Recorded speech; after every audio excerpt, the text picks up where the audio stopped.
هذه مدفونة عشان لا الشخص يختلف بينها وما يقدرش يطلع. دفناها عشان يقدر يطلع مثلي. ارويهم النازل.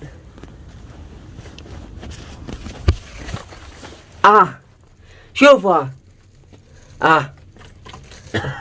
عاد الماء انا في سفلها. كيف بتقولوا اطلع نظفها ربما موجود في كنز. ما في كنوز. بس انتوا الحين ما في لا كنوز ولا شيء. هذا عشانكم طلعت. عادني وصلت. حرام من سطري قدوع ينفجر من التعب.